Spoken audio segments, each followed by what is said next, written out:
응?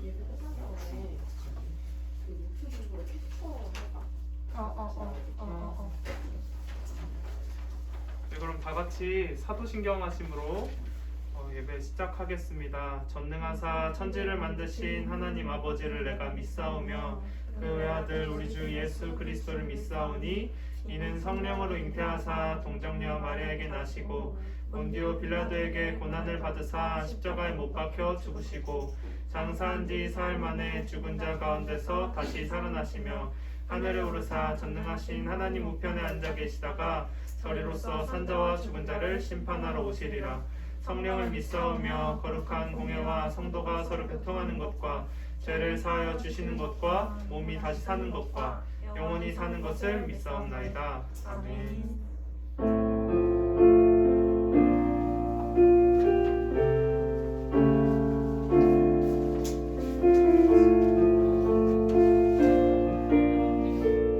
노래할 수 없는 곳이라 해도 노래할 수 없는 곳이라 해도 노래하리. 기도할 수 없는 곳이라 해도 난 기도하리. 주님 사랑의 손길이 나를 만들어 내 모습 이대로 사용하여 주시네. 흐트러진 마음을 만지시어 이끄시는 곳 어디라도 나는 노래하리.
영화로운 주 이름 찬양 주의 이름을 찬양해 주의 이름을 찬양해 영화로운 주 이름 찬양 주 이름을 찬양해 주의 이름을 찬양해 주의 이름을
주님의 은혜 참 감사합니다. 한 해 동안 우리를 돌보아 주신 은혜, 어디로 가는지 모르는 우리를 이끌고 지금 이 순간까지 지켜봐 주신, 그리고 우리를 지켜주신 은혜 주님 참 감사합니다. 앞으로 우리가 살아온 날보다 앞으로의 날들이, 주님께서 계획하신 날들이 훨씬 많고 더 놀라운 일들이 많음을 믿습니다. 오직 주님께 매어서 올해 한 해를 살았듯이 내년에도 우리가 가진 것 없지만 작은 마음들 모아, 작은 물질 모아 주님께 올려드리며 주님께 매어 묶여 살아가는 우리 될 수 있도록 도와주시옵소서. 이 예배를 위해서 기도합니다. 이 예배 시간에 각 가정에서 또 이 자리에서 예배하는 모든 청년들의 마음이 주님께로 모아질 수 있도록 주님 인도하여 주시옵소서. 주님 안에서 바로 서는 언제 어디에서나 그곳이 노래할 수 없는 곳이라 해도 주님을 찬양하는 우리 모든 청년의 예배가 될 수 있도록 주님 인도하여 주시옵소서. 함께 기도하시겠습니다. 주님, 신실하신 나의 아버지 하나님 감사합니다. 한 해 동안 우여곡절 많았지만 우리를 이끌어 주셔서 주님 참 감사합니다. 우리가 지금까지 예배할 수 있으니 앞으로도 예배를 약속하고 주님과 또 언약, 맺은 언약을 지켜나갈 수 있으니 주님 큰 은혜입니다. 아버지, 내가 살아갈 동안에 아버지 성령님과 함께 살아가기를 소망하며 아버지, 이 모든 청년들이 주님 안에서 살아가기를 소망하며 아버지 예배를 올려드립니다. 주님만 홀로 영광 받아 주시옵소서. 나의 구주 되신 여호와 하나님, 나의 생명 되신 여호와 하나님, 주님을 찬양하오니 오 주님, 나의 사랑 되신 주님, 우리에게 사랑 주신 주님, 오직 주님 안에 매여 주님의 사랑에 묶여 살아갈 수 있도록 오직 그 한영없는 사랑 받으며 그 사랑 온전히 누리며 또 전하는 전도자 될 수 있도록 아버지 인도하여 주소서. 모든 예배 순서 가운데 함께하여 주시고 어색한 모든 사람들과 아버지를 함께 찬양할 수 있는 예배자 될 수 있도록 아버지 인도하여 주시옵소서.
주님, 감사합니다.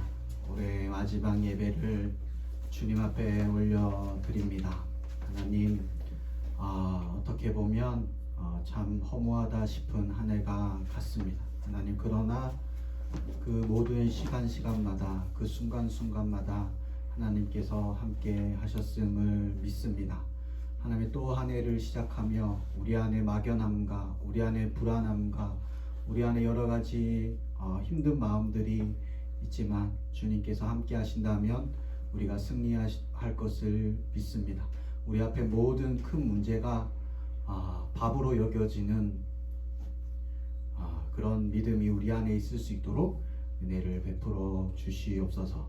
주님, 이 시간 우리가 주님을 예배합니다. 우리의 마음이 다른 곳에 있지 않게 하여 주시고, 하나님, 우리의 생각이 내일에 머물러 있지 않게 하여 주시고, 바로 지금 이 시간 우리와 만나시길 원하시는 그 하나님과 하나님의 말씀을 경험하고 그 하나님과 동행하는 우리의 삶이 되게 하여 주십시오. 하나님 이 시간 주님 예배합니다. 우리 예배를 기뻐 받으시고 우리의 예배를 통하여서 하나님 영광 거두어 주시옵소서. 감사드리며 예수님 이름으로 기도드립니다. 아멘.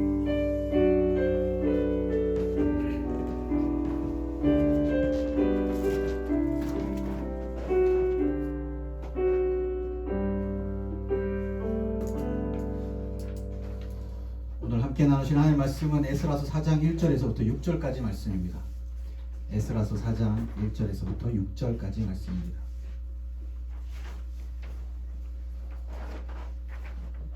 에스라서 4장 1절에서부터 6절까지 말씀입니다.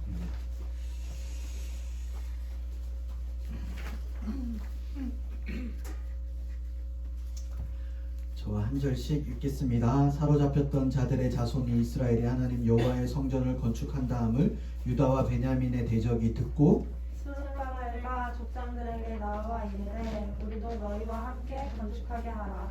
우리도 너희같이 너희 하나님을 찾노라. 아스로 왕 에사약돈이 우리를 이리로 오게 한 날부터 우리가 하나님께 제사를 드리노라 하니 스룹바벨과 예수아와 기타 이스라엘 족장들이 이르되 우리 하나님의 성전을 건축하는데 너희는 우리와 상관이 없느니라. 바사한 고레스가 우리에게 명령하신 대로 우리가 이스라엘의 하나님 여호와를 위하여 홀로 건축하리라 하였더니 이로부터 그 땅 백성이 유다 백성의 손을 약하게 하여 그 건축을 방해하되 바사왕 고레스의 시대부터 바사왕 다리오가 즉위할 때까지 관리들에게 뇌물을 주어 그 계획을 막았으며 또 아하수에로가 즉위할 때에 그들이 그들이 글을 올려 유다와 예루살렘 주민을 고발하니라. 아멘. 반갑습니다. 우리 옆 사람과 인사하겠습니다. 사랑합니다. 사랑합니다. 줌으로 예배하는 분들 보고 싶었습니다. 보고 싶었습니다. 아멘. 이렇게 얼굴 보고 예배하니까 참 좋은 것 같습니다. 다들 손 한번 흔들어 주세요. 오, 신기하다. 대박, 손 흔든다. 감사합니다. 감사합니다. 올해의 마지막 예배입니다. 올해의 마지막 예배를 주님 앞에 올려드립니다. 올 한 해 생각해 보면 참 스펙타클한 한 해였던 것 같습니다. 저는 올해 외국을 갔습니다. 그러고 보니까 제가 태국 치앙마이를 갔습니다. 믿기지 않으시겠지만 제가 갔습니다. 그 시간을 생각하면 꿈 같습니다. 꿈처럼 여겨집니다. 그게 올해입니다. 올해. 그런데 이렇게 내 인생 마지막 해외여행은 아닐 거라고 생각을 합니다. 그렇게 꿈 같은 한 해가 그렇게 말도 안 되는 한 해가 가버렸습니다. 그래도 하나님께서 살게 해주셨습니다. 우리를 하나님의 은혜 안에 살게 해주셨음을 믿습니다. 오늘 하나님 앞에 드리고 싶은 고백이 있다면 이렇게 고백했으면 좋겠습니다. 하나님 고맙습니다. 하나님 참 감사합니다. 한 해를 돌이켜보면 하나님 참 고마웠다고 고백할 수 있는 우리의 예배가 되었으면 좋겠습니다. 살게 해주셨습니다. 올 한 해 생각해보면 코로나가 계속되면 우리가 정말 힘들 것 같았고 정말 살지 못할 것 같았는데 하나님께서 우리를 살게 해주셨습니다. 이렇게 평범하게 살아가는 게 기적으로 여겨집니다. 올 한 해 생각해볼 때 난폭운전을 하는 사람이 있습니다. 난폭운전. 우리 안에도 공동체 안에도 난폭운전을 하는 사람들이 있습니다. 운전을 좀 거칠게 하시는 분들이 있습니다. 저를 보시면 안 됩니다. 저는 아닙니다. 저는 난폭운전을 하지 않습니다. 만약에 그런 사람이 난폭운전하는 사람이 사고가 나지 않는다면 그 사람 때문이 아닙니다. 그 사람 주위에 운전하는 사람들이 방어 운전을 해 주었기 때문에 그 사람이 사고가 나지 않은 것입니다. 그 사람은 운전을 잘해서 저 아닙니다. 운전을 잘해서 난폭하게 운전해도 사고 나지 않았을 거라 생각하지만 사실은 그 주변에 있는 사람이 철저하게 방어 운전을 해 주었기 때문에 사고가 나지 않은 거죠. 우리 관계에서도 마찬가지입니다. 관계에서도 막 난폭하게 구는 사람들이 있습니다. 막 관계를 휘두르는 사람들이 있습니다. 그런데도 그 사람들이 관계를 유지하는 것을 보면 그 사람이 잘나서 그런 것이 아닙니다. 주위에 있는 사람들이 참고 받아주고 있기 때문에 그 사람이 관계를 유지할 수 있습니다. 마찬가지입니다. 우리의 인생도 마찬가지입니다. 우리의 인생을 살펴보면 여러분 우리는 난폭 운전을 하고 있습니다. 우리가 핸들을 잡고 우리가 마음껏 속도를 조절하고 우리가 할 수 있다 생각하며 우리는 우리의 인생을 난폭하게 운전합니다. 핸들을 잡고 신나게 때로는 속도를 주기도 하고 내가 가고 싶은 방향대로 그렇게 막 운전을 해갑니다. 올 한 해 생각해보면 우리 그렇게 살았습니다. 난폭 운전을 하며 살았습니다. 그런데 하나님께서 그걸 받아주셨습니다. 하나님께서 그것을 받아주셨기 때문에 우리의 인생을 난폭하게 살아갔음에도 불구하고 우리의 마음대로 살아갔음에도 불구하고 가만히 생각해보면 올 한 해 아무 사고 없이 그래도 이렇게 예배 자리에 나와서 살게 해주신 것은 하나님의 은혜입니다. 하나님이 참아주시고 받아주시고 이끌어주시고 보호해주셨기 때문에 이 자리에 와 있음을 우리는 생각해야 합니다. 얼마나 많이 받아주셨을까? 얼마나 많이 참으셨을까? 그런 거 한번 생각해보면 우리는 오늘도 하나님 앞에 예배드리며 하나님 참 고맙습니다 라고 고백할 수 있습니다. 우리 계속해서 에스라 말씀을 나누고 있습니다. 이제 4장까지 왔습니다. 4장까지 왔는데 지금까지의 내용을 간단하게 요약을 하면 이스라엘은 두 나라가 있습니다. 두 민족, 북이스라엘과 남유다가 있습니다. 북이스라엘은 아수르라는 나라에 의해서 멸망합니다. 몇 년도죠? 구약 파노라마 하신 분들 몇 년도? 722년입니다. 720. 솔로몬이 죽던 해? 여기 없구나. 구약 파노라마 없어요? 네. 솔로몬이 죽던 해 931년입니다. 그러니까 BC 722년에 멸망합니다. 근데 아수르라는 민족이 썼던 정책은 뭐냐면 식민지 나라의 국제 결혼의 정책을 씁니다. 그러니까 막 섞여서 결혼하게 만듭니다. 그래서 막 이 사람이 이스라엘 사람인지 막 애굽 사람인지 구별을 못하도록 막 섞습니다. 피를 막 섞습니다. 국제 결혼을 막 허용합니다. 지혜로운 정책이죠. 그렇게 하면 어떤 일이냐면 민족 의식이 사라져 버립니다. 내가 이스라엘 사람인지 애굽 사람인지 아수르 사람인지를 잘 알지 못하게 됩니다. 그래서 독립운동을 할 수 없기 때문에 아수르는 그런 혼혈 정책을 썼습니다. 남유다는 바벨론이라는 나라에 의해서 586년에 멸망을 하게 됩니다. 586년도에 멸망을 하게 되는데 바벨론이 썼던 정책은 뭐냐면 자기 나라에 살지 않고 바벨론으로 사람들을 끌고 옵니다. 바벨론으로 사람들을 끌고 와서 바벨론에 살게 함으로써 그들의 민족 의식이 없어지고 그 땅에 몸을 바벨론에 살게 함으로 그냥 고향 땅을 잊어버리고 그냥 바벨론에서 익숙함으로 살아갈 수 있도록 그렇게 만들어 버립니다. 그렇게 포로로 끌려간 지 70년이 지났습니다. 자녀들도 낳고 이제 긴 시간이 지났기 때문에 거기가 익숙해져 버렸습니다. 거기서 고향 땅이 가끔씩 그립기도 하지만 그 땅에서 살아가는 것이 이제 아무 불편함이 없고 그 삶이 편안해졌습니다. 다시 돌아가고 싶은 마음이 점점 사라질 그때 하나님께서는 역사적으로는 키루스 2세, 고레스 왕이죠. 키루스 2세를 들어서서 그 무너지지 않을 것 같은 바벨론을 멸망시키고 페르시아의 왕 고레스가 키루스 2세가 바벨론과의 전쟁에서 승리하고 페르시아가 그 온 세계를 그 당시 모든 고대 근동 지방을 다스리게 됩니다. 그리고 나서 그 유명한 고레스 칙령을 선포하여서 이스라엘 백성에게 너희는 고향 땅으로 가서 예루살렘 성전을 짓고 거기서 예배하라는 명령을 내립니다. 하나님의 은혜입니다.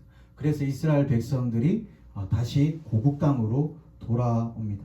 그래서 성전을 짓기 위해서 헌금을 걷고 그 성전을 이제 짓기 시작합니다. 그래서 사람들이 눈물을 흘리고 감격하는 장면이 지난주까지 배웠던 말씀을 나누었던 에스라 3장까지의 말씀입니다.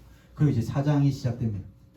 이제 뭔가 발걸음을 시작하려고 합니다. 이제 성전을 짓고 이제 회복을 위하여 몸부림치기 위해서 이제 모였습니다. 본격적인 회복이 시작됩니다. 그런데 그 발걸음을 내딛는 순간 호락호락하지 않습니다. 그것을 4장이 보여줍니다. 지금 계속해서 에스라 1장부터 우리 공동체가 함께 나누고 있는 키워드는 회복입니다. 회복. 그래서 제가 말씀을 계속 나누고 있습니다. 당신들 자고 있으니까 우리가 자고 있으니까 깨어나십시오. 그리고 거기서 떠나십시오. 그렇게 해서 계속해서 여러분들이 적용할 수 있는 것들을 말씀드리고 있습니다. 다니엘 기도에 함께 나옵시다. 큐티를 시작합시다. 우리가 우리의 삶에서 떠납시다. 그래서 우리의 물질을 어려운 우리 안에 공동체 안에 어려운 형제에게 나누기도 했습니다. 그래서 참 많은 헌금들이 모아지고 어떤 친구는 자신의 첫 월급을 주님께 바치기도 했습니다. 그러니까 내가 느끼기에는 어떤 느낌이냐면 움찔움찔하고 있다는 거죠. 하나님의 말씀에 조금씩 우리가 반응해서 회복을 향한 몸부림을 작은 몸부림이지만 조금씩 시작하고 있다는 것이 느껴집니다. 다시 큐티를 시작하고 다시 기도를 시작하고 다시 예배를 붙잡고 주님 앞에 나아가려고 하는 그 발걸음을 계속해서 우리가 해 나가고 있습니다. 여러분 몸부림 치셔야 됩니다. 지난주 말씀이 기억나십니까? 지난주 말씀의 제목이 기억나십니까? 오, 맞아요. 우리 잘 잊어버려요. 잘 잊어버리기 때문에 그걸 기억할 수 있다면 참 그 말씀을 생각할 수 있다면 한 주간 잘 살아갈 수 있을 텐데, 그래서 저는 지난주부터 랩을 만들었습니다. 랩을 만들어서 말씀을 요약을 해서 막 집에서 랩을 부르고 다닙니다. 왜냐면 몸부림이죠. 그 말씀을 잊지 않고 기억하겠다는 내 나름대로의 몸부림입니다. 그래서 지난주 설교의 요약을 랩으로 만들어서 그렇게 막 부르고 다녔습니다. 왜냐면 내가 내 나름대로 기억하기 위해서. 들려드릴까요? 네. 정말? 네. 원하십니까? 줌으로 예배하는 분들 원하시면 진짜? 알겠습니다. 엄청 유치한데 비트 주세요. 비트 없어요? 지금 이 시국에는 이거는 안 됩니다. 이런 건 안 되고 그냥 간단하게 하면 이것이 부끄럽네. 내가 왜 한다고 했지? 이런 겁니다. 부끄러워. 시작하겠습니다. 그 유치한 거죠. 그냥 제가 이렇게 살아가고 있다는 말씀을 기억하기 위해서 한 걸음 한 걸음 주와 동행하는 삶. 걸음이 되어 걸음이 되어 걸어가는 삶. 오늘보다 내일 주님 더 사랑하는 삶. 걸음이 되어 걸음이 되어. 이야 걸음이 되어 everybody 걸음이 되어 걸음이 되어 내가 걷는 걸음이 되어 주님 앞에 자라가는 삶. 막 이런 거 혼자 이렇게 하고 다니면 그래 우리 안에는 제발 좀 그만 좀 하라고 하루 종일 걸음이 되고 그럼 주님 앞에 다짐하는 거예요. 주님 앞에 내가 내딛는 이 한 걸음 오늘의 그 한 걸음이 나의 인생의 걸음이 되어서 주님 앞에 1cm라도 내가 자라겠다는, 그래서 오늘보다 내일 주님을 더 사랑하고 오늘 더 주님께 집중하고 주님을 사랑하겠다는 작은 몸부림이죠. 여러분 삶 가운데 이런 생각하고 기억하고 몸부림치는 몸부림들이 있었으면 좋겠습니다. 그렇게 우리가 걸어갑니다. 저도 그렇게 걸어가는데 잘 될 줄 알았습니다. 근데 잘하고 싶었거든요. 정말 주님을 사랑하고 싶고 주님만 바라보고 싶고 믿음으로 한 걸음 한 걸음 걸어가고 싶었습니다. 잘 될 줄 알았습니다. 이스라엘 백성들도 그랬습니다. 이제 다시 고국으로 돌아와서 다시 성전을 짓고 다시 예배하면 되는 줄 알았습니다. 그런데 이제 4장에서 본격적으로 방해가 시작됩니다. 대적들의 방해가 시작됩니다. 그러니까 이런 거죠. 내가 정말 믿음으로 살겠습니다 하면 그때부터 이상하게 방해가 시작됩니다. 온갖 방해가 시작됩니다. 저를 다시 이렇게 큐티책을 폈는데 까마귀가 울기 시작해요. 바로 큐티책을 편 순간 까마귀가 밖에서 깍깍 울기 시작하고, 이제 믿음으로 살겠다고 시작하면 엄마의 잔소리가 시작되고 여자친구가 자꾸 시비를 걸어오고 막 그런 일들이 우리의 삶 가운데 발생하게 됩니다. 가만두지 않습니다. 우리의 대적들이 가만두지 않습니다. 믿음으로 걸어가는 그 삶을 가만히 내버려 두지 않습니다. 그렇다면 우리의 이런 현실 앞에서, 이런 대적들의 방해 앞에서 우리가 어떻게 살아야 할지 오늘 말씀을 통해 함께 나누고 싶습니다. 우리 5절 말씀을 한번 읽어볼까요? 5절 말씀 한번 읽겠습니다. 오늘 5절 말씀입니다. 함께 읽겠습니다. 바사왕 고레스의 시대부터 바사왕 다리오가 지휘할 때까지 관리들에게 뇌물을 주어 그 계획을 막았으며. 자, 성경에 있는 고레스의 시대부터 바사왕 다리오라는 왕의 시대까지 대적들이 관리들에게, 페르시아 관리들에게 뇌물을 주어서 성전을 짓지 못하도록 방해를 했다는 거죠. 4장 마지막 4장 24절 보면 다리오 왕 2년까지 중단되었습니다. 이 성전을 짓는 이 일이 긴 시간 동안 중단되었습니다. 왜냐하면 대적들이 방해를 했기 때문이죠. 그리고 6절에 나오는 아하수에로 왕도 있습니다. 6절에 갑자기 뜬금없이 아하수에로 왕이 등장합니다. 이 왕은 어떤 왕이냐면, 여러분 300이라는 영화를 혹시 아십니까? 거기 보면 부담스러운 몸을 가진 막 사람들이 한 300명 나옵니다. 그 중에 왕이 있는데, 왕이 정말 신기하게 생긴 왕이 있습니다. 크세르크세스라는 왕인데 성경의 에스더의 남편입니다. 짐은 관대하다 했던 그 사람 기억나실지 모르겠는데 영화를 안 봤군요. 하여튼 그 왕이 아하수에로 왕입니다. 이 왕은 다리오 왕 다음에 즉위를 한 왕입니다. 다리오 왕 다음에 즉위를 한 왕이고, 그 다음에 7절 말씀 보면 아닥사스다 왕이 나옵니다. 이 왕은 아하수에로 왕 다음에 나오는 왕입니다. 그런데 이 성경을 보면 성경이 잘못됐다 싶을 정도로 잘못된 게 뭐냐면, 사실 아하수에로 왕, 아닥사스다 왕은 저기 뒤에 나오는 왕입니다. 근데 그 두 왕의 때는 성전이 건축되었습니다. 사실 이미 성전이 건축되었는데 성경은 그 두 사람을, 오늘 이 말씀 안으로 그 두 사람을 초대하고 있습니다. 사실 그 두 왕에 의해서는 성전은 건축됐는데 사실 성벽을 건축하는 것을 방해했을 뿐입니다. 그런데 성경은 그냥 그 두 사람까지 다 가져옵니다. 다 그 두 sa람까지 가져와서 성전 건축을 방해했다라고 얘기합니다. 그러니까 이거죠. 하나님의 시선이 있습니다. 하나님의 시선.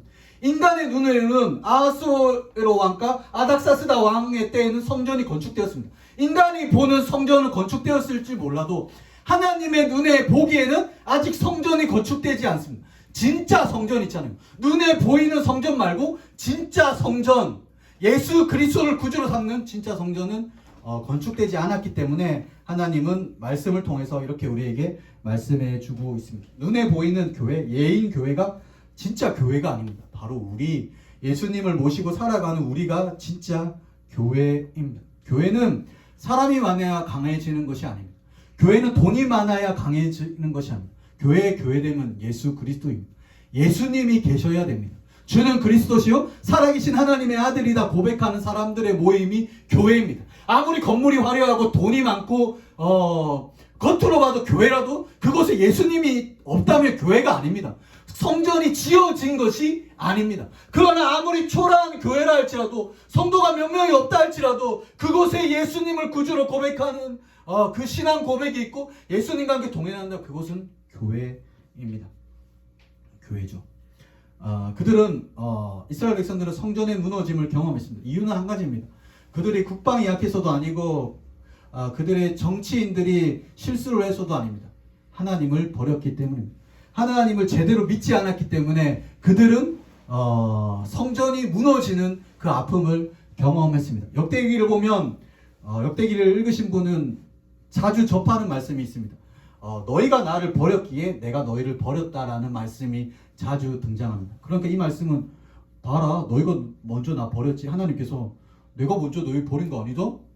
너희가 나를 먼저 버렸기 때문에 나도 버렸다 라는 말씀처럼 들리기도 합니다. 그러나 이 말씀은 그런 말씀이 아닙니다.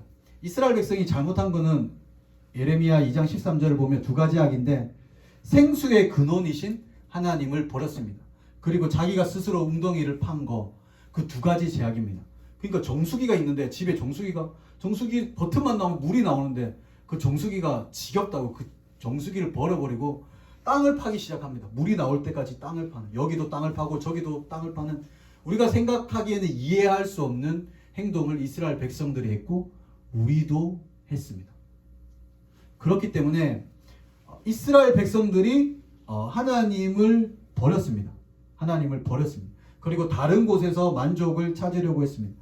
남자, 여자, 지식, 인기, 돈, 지위, 평판 그것을 찾으려고 했습니다. 그러나 그것이 만족을 주지 못했습니다. 우리의 마음이 공허한 이유는 한 가지입니다. 우리의 마음이 뻥 뚫린 이유는 하나님께서 빠져나갔기 때문이죠. 그리고 그 무한하신 하나님을 대체할 것은 이 땅에 없습니다. 아무리 많은 돈으로도, 아무리 좋은 사람으로도, 아무리 좋은 명예로도 그것을 대체할 것은 이 땅 가운데 아무것도 없습니다. 나무가 있습니다. 여기 나무가 있는데 나무는 언제나 이 자리에 있죠. 지겨운 거예요. 나 다른 곳을 좀 가보고 싶다. 언제까지 난 여기 밖에 있어야 돼? 그래가지고 스스로 뿌리를 뽑고 땅을 떠나갔습니다. 땅을 떠나서 여기저기 가는 거죠. 땅이 괘씸한 거예요. 감히 날 떠나? 너는 날 떠났으니까 너는 말라 비틀어 죽어라 해서 이 나무가 말라 비틀어 죽은 것이 아닙니다. 나무가 선택을 한 거죠. 나무가 먼저 그 땅에서 분리가 되었습니다. 그래서 스스로 멸망의 길을 간 것입니다. 물고기가 있습니다. 물고기가 있는데 물고기가 바다가 너무 지겨운 거예요. 너무 소금물이 지겨워서 나도 저 육지에 살고 싶다 해서 그 바다를 떠났습니다. 바다를 떠나서 육지를 갔습니다. 그러니까 바다가 서운해가지고 감히 나를 떠나? 그래서 너 말라 죽어버려 해서 물고기가 말라 죽는 것이 아닙니다. 물고기가 그 바다를 떠나는 순간 그것은 멸망과 죽음의 행동입니다. 이스라엘 백성이 하나님을 떠났기 때문에 하나님 감히 나를 떠나? 그래서 이제 너희들 멸망하게 될 거다. 하나님이 그렇게 말씀하신 것이 아닙니다. 그런 것이 아니라 이스라엘 백성이 선택했습니다. 하나님을 떠나는 순간 그것은 멸망의 길이고 하나님께서 버려진 삶입니다. 하나님이 마치 버리신 것 같은 그런 삶을 살게 되는 거죠. 이스라엘 백성 그것을 알았습니다. 왜 망했냐면 하나님을 버렸기 때문에, 하나님을 떠났기 때문에 자기가들이 망했다는 것을 그들은 잘 알았습니다. 70년의 포로 생활 동안 깨달은 건 우리가 하나님 버렸구나. 우리가 하나님 말씀을 떠났구나. 우리 다시 하나님을 붙들어야겠다. 귀한 생각을 했습니다. 그리고 나서 다시 고구로 돌아와 성전을 짓고 이제 믿음의 발걸음을 내딛습니다. 믿음의 발걸음을 내딛으면 새벽기도 나올 때 새벽에 눈이 저절로 떠지고 말씀을 읽으면 말씀이 꿀송이보다 달아서 이거 멈출 수 없는 거예요. 막 너무 달아가 멈출 수 없게 되고 그때부터 넷플릭스가 재미가 없고 유튜브 보는 것도 재미가 없어져야 하는데 그때부터 이상하게 내가 믿음의 발걸음을 내딛으면 이상하게 힘든 일들이 시작됩니다. 우리 1절 말씀을 한번 읽겠습니다. 우리 1절 말씀 다 같이 읽겠습니다. 시작. 사로잡혔던 자들의 자손이 이스라엘의 하나님 여호와의 성전을 건축한다 함을 유다와 베냐민의 대적이 듣고. 아멘. 여기서 대적은 유다와 베냐민, 유다와 베냐민은 남유다입니다. 남유다의 대적이 들었습니다. 성전을 짓는다는 이야기를 들었습니다. 여기서 대적은 북이스라엘입니다. 북이스라엘 사람들이 남유다가 돌아와서 성전을 짓는다는 이야기를 듣고 그냥 가만히 있을 수 없어가지고 그냥 끼고 싶은 거예요. 그래서 남유다 백성들에게 이 일에 동참하게 해달라는 제안을 합니다. 우리 2절 말씀 한번 읽어볼까요? 2절 말씀 함께 읽겠습니다. 시작. 스룹바벨과 죽장들에게 나와 이르되 우리도 너희와 함께 건축하게 하라. 우리도 너희 자치 너희 하나님을 찾노라. 아스로 왕 에살핫돈이 우리를 이유로 오게 한 날부터 우리가 하나님께 제사를 드리로다 하니. 아멘. 우리도 제사 드리고 있으니까 성전 짓는 일에 우리도 함께 해달라고 얘기합니다. 그런데 3절을 보시면 단호하게 거절합니다. 우리 3절 말씀 읽어볼까요? 스룹바벨과 예수아와 기타 이스라엘 족장들이 이르되 우리 하나님의 성전을 건축하는데 너희는 우리와 상관이 없느니라. 바사와 고레스가 우리에게 명령하신 대로 우리가 이스라엘 하나님 여호와를 위하여 홀로 건축하리라 하였더니. 아멘. 안 해. 싫어? 너희랑 안 해? 너희랑 안 한 선을 긋는 거. 참 귀한 일이냐. 성전 건축하는데 우리도 함께 하고 싶다. 너희랑은 안 해. 그래서 선을 그어버립니다. 선을 그어버립니다. 왜냐하면 너무 잘 알았기 때문에. 자기들이 망한 이유를 너무나 잘 알았기 때문입니다. 하나님을 제대로 믿지 않고 하나님의 말씀을 제대로 믿지 않아서 지금 우리가 이런 비참한 상황 가운데 있다는 것을 너무나 잘 알았기 때문에 그래서 선을 긋습니다. 북이스라엘 사람들의 신앙이 어떻다는 것을 그들은 알고 있었기 때문입니다. 그들의 신앙이 어떤 신앙이었냐면 성경은 정확하게 얘기합니다. 열왕기하 우리 17장 33절 말씀입니다. 열왕기하 17장 33절 말씀 다 같이 한번 읽어보겠습니다. 열왕기하 17장 33절입니다. 제가 같이 읽겠습니다. 이와 같이 그들이 여호와도 경외하고 또한 어디서부터 옮겨왔고 그 민족의 풍속대로 자기의 신들도 섬겼다. 이게 북이스라엘의 신앙을 한마디로 얘기하는 겁니다. 한마디로 얘기하는 뭐냐면 이것입니다. 북이스라엘 사람의 신앙의 특징. 여호와도 경외하고 이방의 신들도 섬기는 신앙. 한마디로 얘기하면 그런 신앙입니다. 그래서 열왕기하 17장 39절에 하나님이 이렇게 부탁을 하십니다. 그들에게 간곡히 부탁을 하십니다. 우리 열왕기하 17장 39절 말씀도 한번 읽어볼까요? 오직 너희 하나님 여호와만을 경외하라. 그가 너희를 모든 원수의 손에서 건져내리라. 하나님이 간절하게 여호와만, 그러니까 여호와도 이방의 신들도 섬기는 북이스라엘 백성에게 하나님이 제발 여호와만 섬기라고 그렇게 이야기하고 있습니다. 간절하게 너희들 나만 섬기면, 이방의 신들을 버리고 나만 섬기면 내가 너희를 도와주고 내가 너희를 건져줄게 라고 이야기합니다. 근데 그들의 반응이 어떠냐면 열왕기하 17장 40절 41절 읽어볼까요? 40절 41절 함께 읽겠습니다. 그러나 그들이 듣지 아니하고 오히려 이전 풍속대로 행하여 여러 민족이 경외하고 또 그 아무 새긴 우상을 섬기니 그들의 자존심이 그들의 조상들이 행한 그들도 오늘까지 행하니라.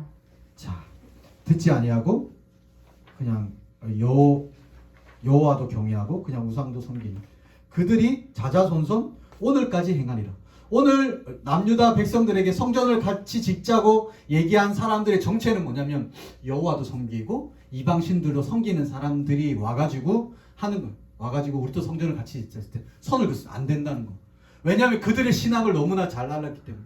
그들의 신앙이 어떤 신앙까지 있냐면 이방의 신들 자식을 불러 태우는 그런 것까지 하면서 여호와도 섬기는, 겉으로 볼 때는 여호와도 섬기는 것 같은데 뒤로 보면 자식을 불에 태우기도 하고 자신의 유익과 자신의 만족을 위해서 전쟁에서 승리하기 위해서 자식을 바치는 이방 신들에게도 절하는 그런 신앙을 가지고 있는 그런 사람들이라는 것을 알기 때문에 남유다 사람들 선을 긋습니다. 왜냐하면 이들의 마음 가운데는 이런 마음이 있었기 때문이죠.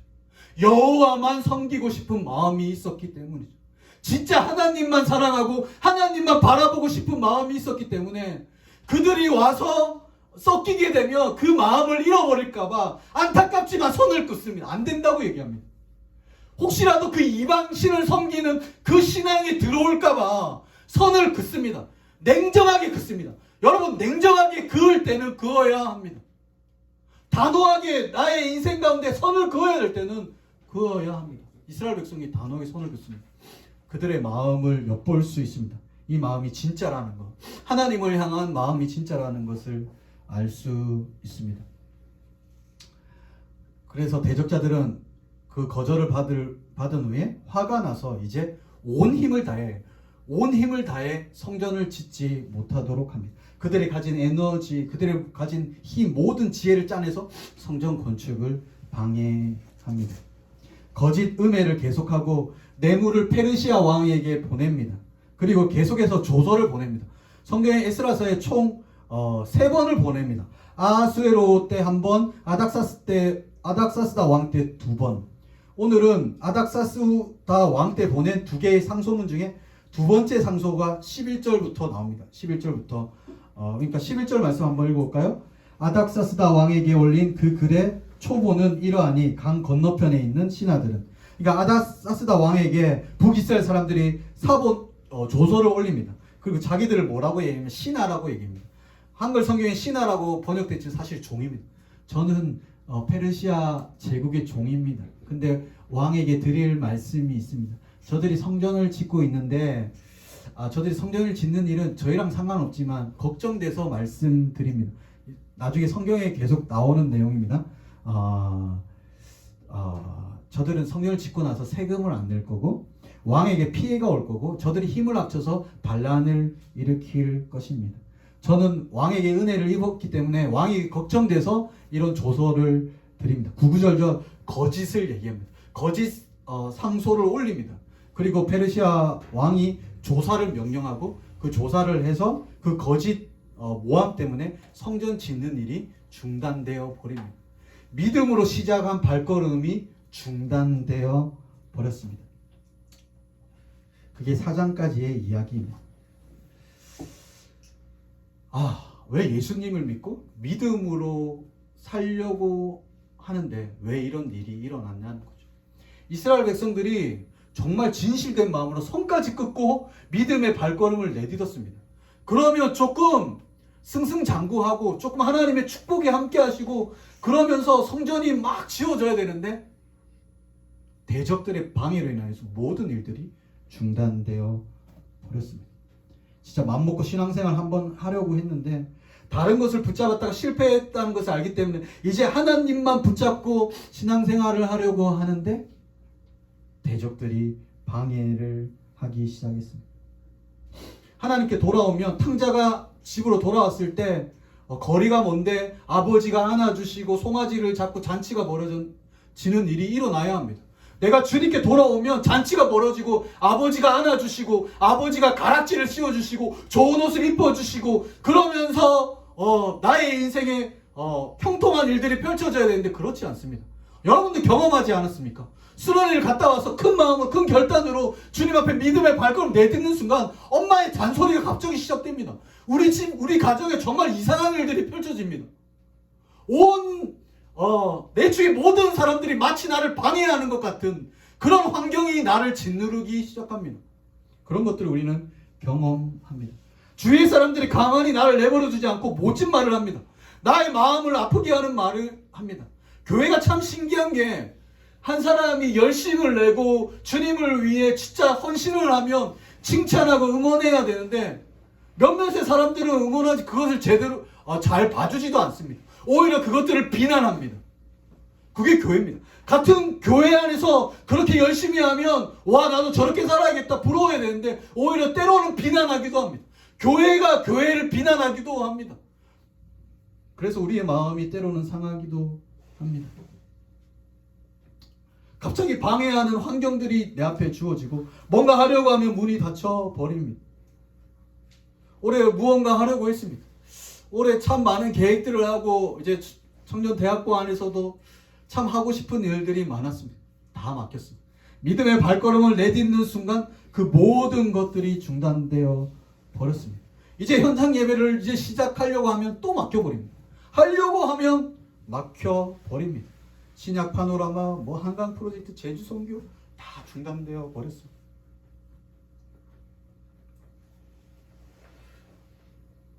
왜 이런 마음이 들기도 합니다. 교회가 분명히 잘못한 것도 있는데 왜 교회만 가지고 그럴까라는 생각이 들기도 합니다. 주일 예배 때 구청에서 이렇게 직원들이 오기도 합니다. 그럼 제가 진짜 굽신굽신합니다. 허리를 굽혀가며 제가 진짜 잘못한 사람처럼 굽신굽신 되는 제 자신을 바라보면서 와 내가 왜 이렇게 해야 되지? 왜 내가 이렇게까지 해야 되지? 내가 뭘 잘못했길래 이렇게까지 해야 되지? 왜 정부는 왜 교회를 못 잡아먹어서 한다리지? 왜 예배를 드리려고 하는데 왜 이렇게 예배를 방해하지? 라는 생각이 듭니다. 정말 잘하고 싶은데 왜 하필 코로나가 와서 내 모든 것들이 나의 모든 계획들이 중단되지? 잘하고 하는데 왜 사람들은 내 마음을 몰라주고 왜 사람들은 그렇게 나를 비난하는 거지? 속상한 마음이 들기도 합니다. 정말 믿음의 발걸음을 내딛는데 방해의 파도가 밀려옵니다. 온 세상이 나를 뜯어말리는 것 같고 온 세상이 나의 앞길을 가로막고 있는 것 같습니다. 정부가 나서서 온 세계가 나서서 믿음으로 내딛는 그 발걸음을 마치 막고 있는 것 같습니다. 방해가 너무 심하다는 거죠. 근데 말씀을 묵상하다가 한 가지를 깨달은 게 있습니다. 내가 그 믿음의 발걸음을 중단한 것이 나의 삶의 그 믿음이 무너진 것이 정말로 코로나 때문일까? 정말로 정부 때문일까? 정말 그 사람의 말 때문일까? 정말 그 환경 때문일까? 여러분 질문하고 싶습니다. 여러분의 믿음의 발걸음을 중단된 것이 코로나 때문입니까? 코로나 때문에 현장의 예배에 오지 못하기 때문에, 그렇기 때문에 여러분의 믿음의 발걸음이 중단된 것입니까? 그래서 여러분의 삶이 무너진 것입니까? 진짜 그 사람의 말 때문에, 그 사람의 모진 말 때문에 여러분의 삶이 무너진 것입니까? 진짜 그 문제 때문에, 산더미 같은 그 문제 때문에 여러분이 그렇게 낙심하고 좌절하고 있는 것입니까? 그 대적들의 방해 때문에 여러분의 믿음의 걸음을 멈추고 있는 것입니까? 저는 말씀을 묵상하다 아닌 것 같습니다. 우리는 비겁하게 핑계를 댑니다. 코로나 때문이라고 얘기합니다. 비겁하게 타협합니다. 비겁하게 저 환경 때문에 내가 믿음의 발걸음을 멈췄다고 얘기합니다. 저 사람 때문에 얘기합니다. 저 사람 때문에 내가 상처를 받아서 내가 믿음의 발걸음을 멈췄다고 얘기합니다. 근데 정말 그 사람 때문이냐고, 정말 정부 때문이냐고, 정말 코로나 때문이냐고, 정말 가슴에 손을 얹고 그것 때문에 내가 믿음의 발걸음이 멈춰졌는지를 한번 우리 자신에게 물어보시기 바랍니다. 저는 오늘 말씀을 묵상하면서 정말 소름 끼치도록 깨달은 것이 하나 있습니다. 소름 끼치는 반전. 여러 가지 대적들을 생각했습니다. 내가 믿음의 발걸음을 하는데 정부가 나를 방해하는 것 같고, 환경이 방해하는 것 같고, 막 사람들의 비난과 모진 말, 그런 것들을 생각했습니다. 나는 믿음의 발걸음을 내딛는데 왜 저들은 나를 방해할까? 그것을 생각했습니다. 그런데 아니었습니다. 나를 방해하는 것은, 내가 믿음의 발걸음을 내딛는데 나의 발목을 잡는 것은 대적이 아닙니다. 코로나가 아닙니다. 정부가 아닙니다. 그 사람이 아닙니다. 우리의 발목을 잡는 대적은 바로 납니다. 내가 발목을 잡았습니다. 핑계일 뿐이죠. 사실은 내가 나를 방해합니다. 오늘 이스라엘 백성에게 성전을 짓는데 북이스라엘 사람들이 방해를 합니다. 얼마나 싫었을까? 얼마나 짜증났을까? 기껏 성전 건축을 시작하는데 저들의 거짓 모함 때문이라고 생각합니다. 그 대적들 때문에 모든 것이 중단되었습니다. 그런데 그 북이스라엘은 바로 저였습니다. 여호와도 섬기고 세상도 섬기고 하나님도 사랑하고 세상도 사랑하고 싶은 나가 대적이 되어 나의 발목을 꽉 잡습니다. 핑계일 뿐입니다. 내 안에 정말 하나님만 사랑하고 하나님만 바라보고 싶은 마음도 있지만 또 내 안에 대적이 있습니다. 세상의 것도 사랑하고 싶고 세상도 섬기고 싶은 마음이 있습니다. 그 내 안에 또 다른 대적이 나의 발목을 꼭 붙잡습니다. 그리고 앞으로 나가지 못하게 합니다. 예수님을 진짜 믿는 이유가 무엇일까? 저 자신에게 계속해서 질문해 보면 결론은 나의 만족과 유익입니다. 힘들 때 예수님이 도와줬으면 좋겠고 위로해줬으면 좋겠고 예수님이 나를 좀 도와줘서 내가 좋은 사역자가 되었으면 좋겠다는 마음, 그 중심에 내가 있습니다. 정부 때문에 내가 믿음의 발걸음을 멈춘 것이 아닙니다. 비겁한 변명하지 말고 코로나 때문에 현장 예배가 막혀서 내가 믿음의 발걸음을 멈춘 것이 아니라 내 안에 또 다른 대적, 세상을 향해 가고 싶은 또 다른 대적, 그 대적이 그 생각을 받아들인 거죠. 코로나? 현장 예배 드릴 수 없어? 세상으로 가죠. 내가 그 생각을 선택한 거죠. 그리고 믿음으로 내딛는 그 발걸음, 그 발목을 잡은 거죠. 제가 이걸 묵상하는데 소름이 끼치더라고요. 스릴러. 그 영화의 반전 영화들 있잖아요. 그런 거. 막 대적 때문에 힘든 거예요. 아, 왜? 이것도 나를 방해하고 저것도 나를 방해하고 했는데 진짜 나를 방해한 건 누구냐면 나였습니다. 진짜 나의 발목을 잡고 있는 건 나였습니다. 그래서 너무 무서웠습니다. 그런 나 자신을 발견하고 너무 무서웠습니다. 너무 비겁한 거죠. 이것 때문이고 저것 때문에 이것 때문에 내가 못한다고 했던 내 자신이 너무나 한심했고 진짜 대적은 바로 내 안에 있음. 진짜 대적은 외부에 있던 것이 아니라 바로 내 안에 있음을 깨닫게 되었습니다. 그런 거죠. 하나님만 섬긴다고 말로만 고백하지 마. 그러지 않은 거죠. 알고 있습니다. 그 물고기가 바다에 있어야 하듯이 우리는 하나님 품 안에 있어야 합니다. 근데 그 물고기가 다른 세상을 꿈꿉니다. 잘 압니다. 하나님 안에 있어야지 참 만족과 기쁨이 있다는 거 너무나 잘 압니다. 우리는 다른 세상을 꿈꿉니다. 그래서 뛰어들지 못합니다. 그 바다에 뛰어들지 못하고 담궜다가 나왔다가 담궜다가 나왔다가 담궜다가 나왔다. 담궜다가 나왔다가 말라 비틀어져 가면 다시 담그고 또 지긋지긋하니까 또 다시 나오는 거죠. 그 나왔다가 또 말라 비틀어 죽을 것 같으니까 또 나오고. 그게 우리의 모습입니다. 여호와만 섬기라고 주님은 부탁을 하십니다. 나만 바라보고 그냥 내 안에 들어와서 나의 바다 안에서 너는 나와 함께 살아가야 존재인데 우리 머리로는 그것을 알지만 우리의 마음의 대적들은 자꾸만 물밖의 세상을 꿈꿉니다.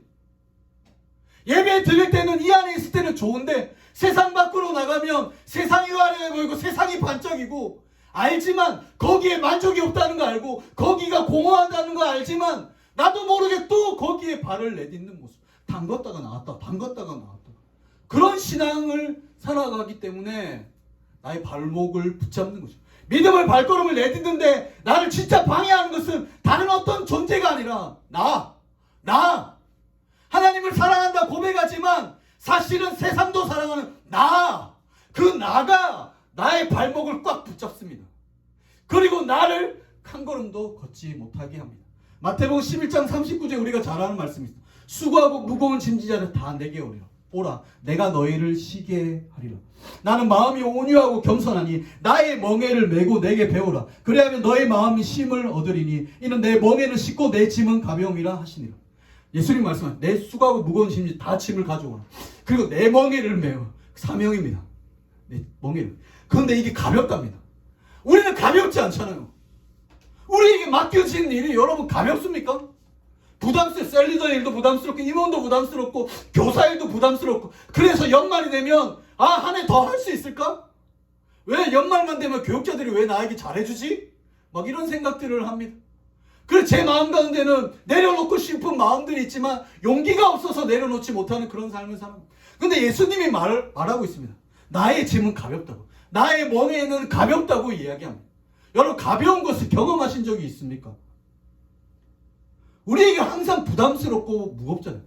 그 이유가 뭐냐면 우리는 진짜 그 명예 주님이 맡겨주신 짐을 기쁨으로 진 적이 없기 때문입니다.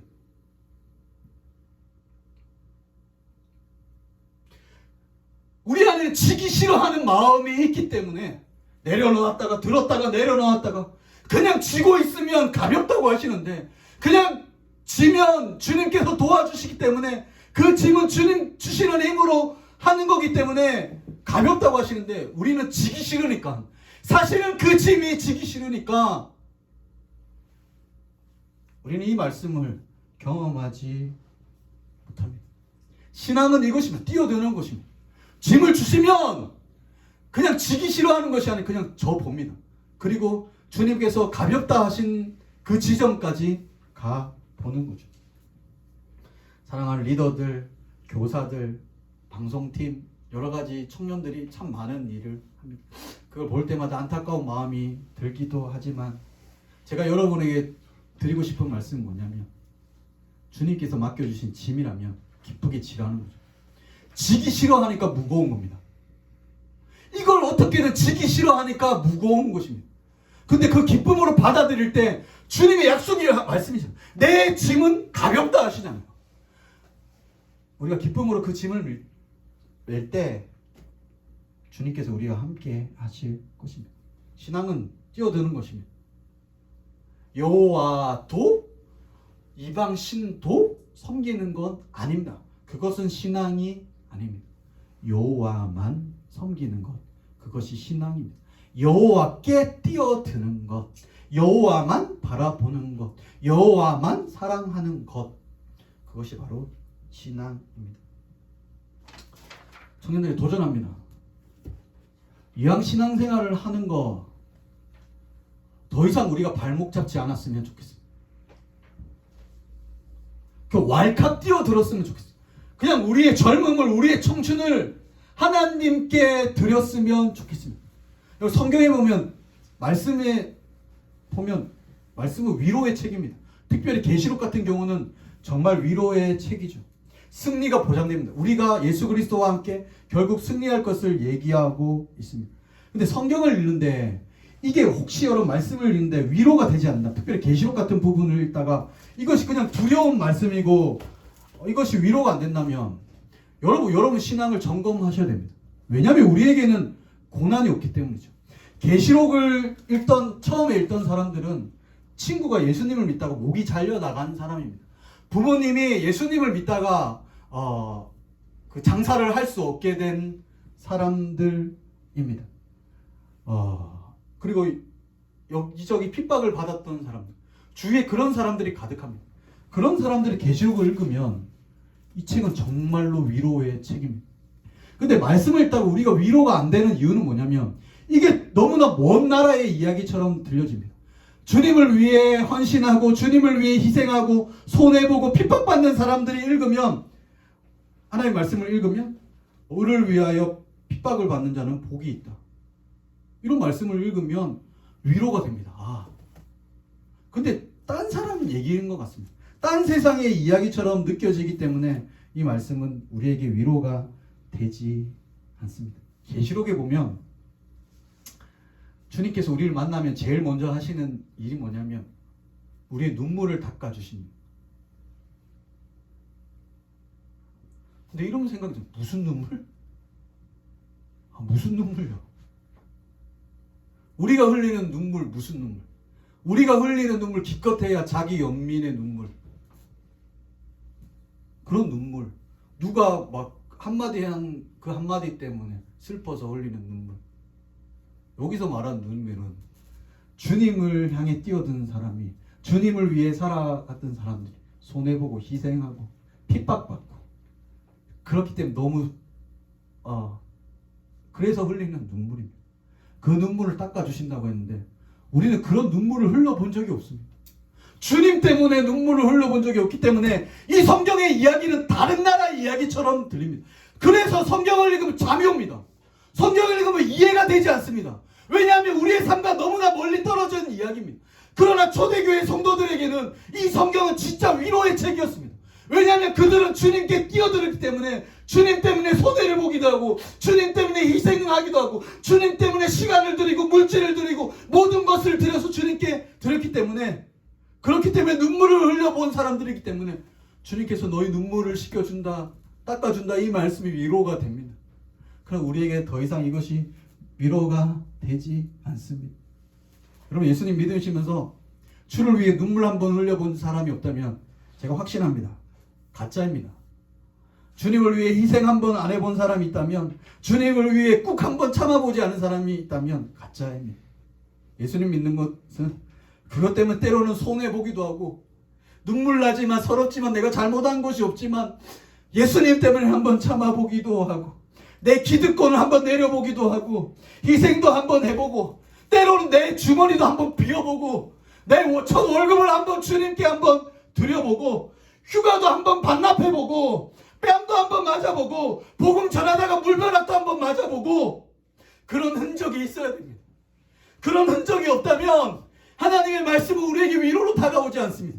그러니까 졸린 책이죠. 그러니까 말씀을 묵상하는 건 졸리는 예용이죠. 왜냐하면 우리는 별로 상관없는 얘기이기 때문이죠.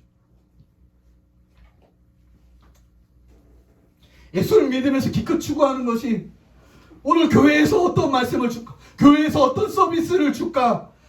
주님을 예배하면서 오늘은 무엇을 얻어갈까? 조금만 불편하면 불만을 하고 어느 것 작은 것 하나 양보하지도 못하고 내가 편한 대로 내가 하고 싶은 대로 내가 원하는 대로 그렇게만 살아간다면 여호와도 섬기고 나도 섬기고 결국 주님을 섬긴다고 겉으로는 주님을 예배하는 것처럼 보지만 나의 만족과 유익을 위해 살아가는 삶, 믿음의 발걸음을 걸을 때마다 그 발목을 잡는 것은 바로 나.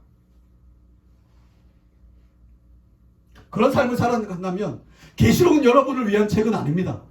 적어도 요한 계시록은 여러분을 위한 책도 아니고 이 말씀은 여러분을 위한 책은 아닙니다. 이 말씀은 주님을 위해 살아가는 사람들, 여호와만 섬기는 사람들, 여호와만 사랑하는 사람들, 그래서 여호와만 섬기다가 손해보고 희생을 당하기도 하고 눈물 흘리는 그 사람들을 위해 쓰여진 책입니다. 그 백성들을 위로하고 그 백성들의 눈물을 닦아주겠다는 하나님의 약속의 말씀들, 을을 위해 핍박받는 자가 복되다고 하시는 말씀, 그 말씀들로 가득한 책이 이 성경책입니다.